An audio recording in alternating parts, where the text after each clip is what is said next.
In this guide, I'm going to show you guys how to remove Google Phone Dialer new update. Let's get started.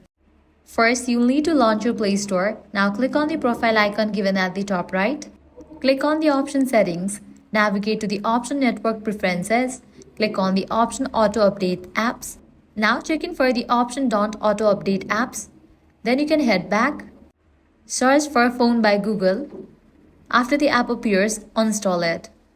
Then you can close this and navigate to your phone app. Press and hold on your phone app. Click on the eye icon. You will be directed to this page. Now click on the option storage.